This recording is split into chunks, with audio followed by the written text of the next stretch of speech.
paddle, and you're good to go. Head on down to the stop sign.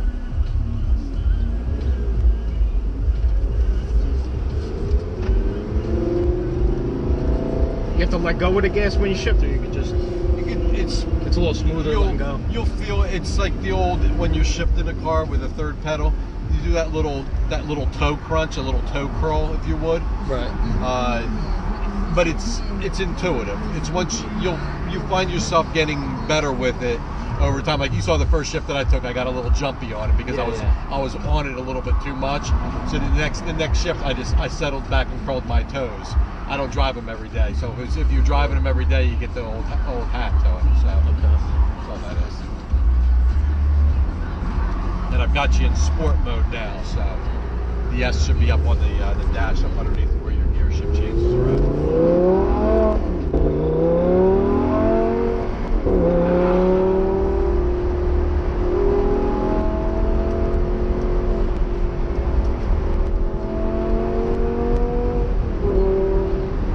Smooth shifting. Now when you go to Corsa is going to take everything off the car. So there's no traction controls at all. Corsa, the gearbox gets really, go over to the left, go down a little bit. The gearbox gets a little punchy. It starts really, it almost feels like somebody's smacking it with a hammer. Wow.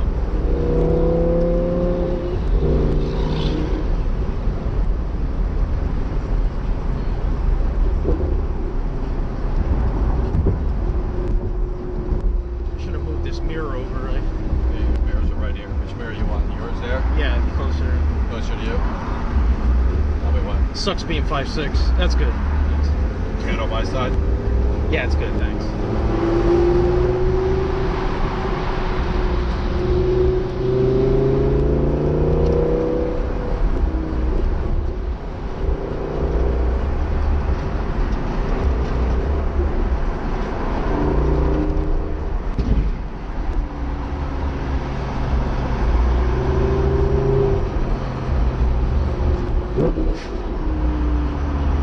The shifter's a little further up than mine. It's like a little different. Yeah. Well, yours will shift out on different modes too.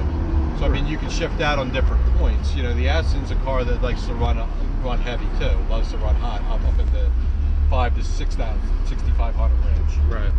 Yeah, I noticed the baffles open up on mine, like 4,500 RPMs. The mid-range in the Astons is the meat of that engine. It's, oh yeah. Third, fourth, and fifth. Really? First gear's a little. Okay. That's just to get you going. Yeah.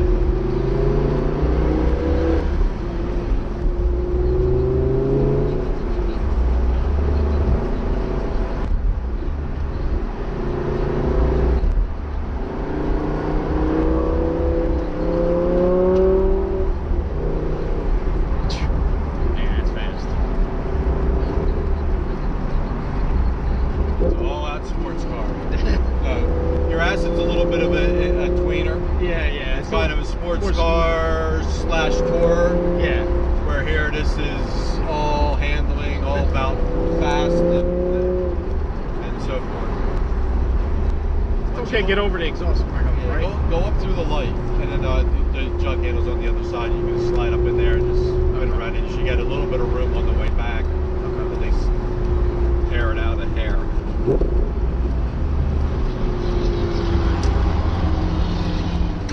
I guess like every car, it just takes some getting used to. I mean, it is a little bit different. Yeah, there's a little. There's different shift points. Yeah, exactly. You know, and there's different shift points in each one of these modes. Yep. So, is the S still up there? I just took the sport off. I took sport off, so now you're in normal mode. So now you're going to hear, now you're going to feel where your gear shifts are going to change. And you're probably not going to hear that the exhaust note's going to be as throaty.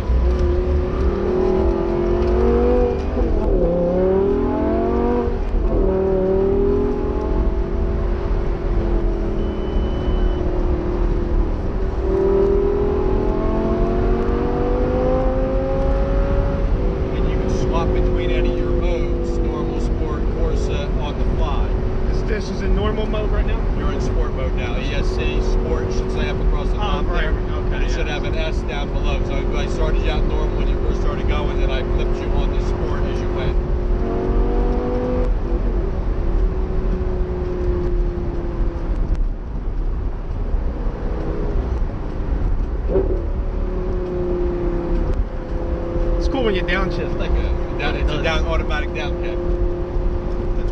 that. So it's downshifted. It's basically the transmission mapping is kicking down, and it's pitted the baffles wide open. So as it's coming down, the naturally aspirated engine.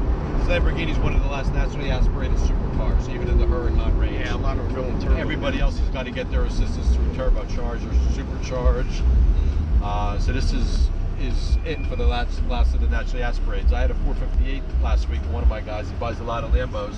Really? He bought that because it was the last naturally aspirated Ferrari in the line of everything else in Ferrari That's to do nowadays. with the EPA, I guess, the regulations. Well, no, it's just because get more horsepower, smaller engine. what sells is horsepower and speed. Lamborghini's figured out a way to do it without assistance. The other companies need the assistance to get them there. Oh, wow. So comes down to aerodynamics. You know, there's no, like on the new Huracan range, there's no movable wing. The downforce on the car is built by the aerodynamics on the top of the car and the aerodynamics under the car. So as the air is flowing top and bottom, it's pinning the car and keeping it down.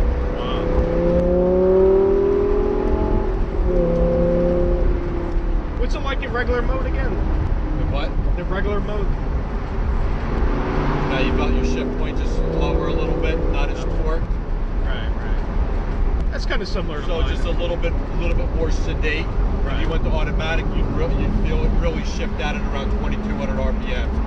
You would feel the sport mode shift out around 3,200, okay. and Corsa will hold you just a little bit longer. Wow. With Corsa, you can't do an automatic mode. You want to stay right where you're at. You're going to get squeezed up there.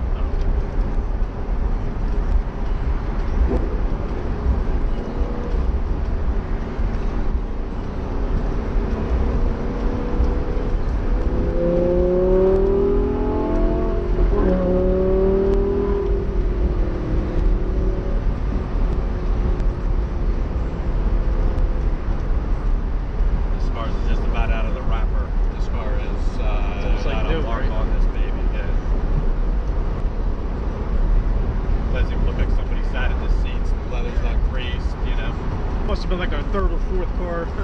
Probably what it was. The guy bought it from us, moved it. He was second owner on this car. Oh, really? Bought it and moved it down to Florida. And I don't need to put much on it.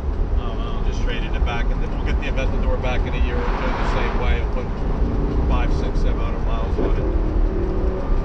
And the same breath, I'm talking with a guy who's got a 15 Aventador. He's got 20,000 miles on that. And on his 15 Huracan, he's got 33,000. So there's two different spectrums. One guy doesn't like to drive, and the other guy loves to drive. I mean, you spend a lot of money, you might as well drive it.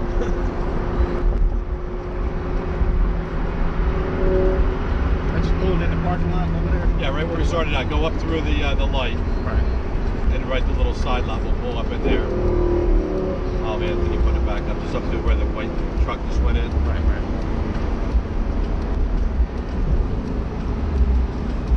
Just pull right up against the fence, put the nose in.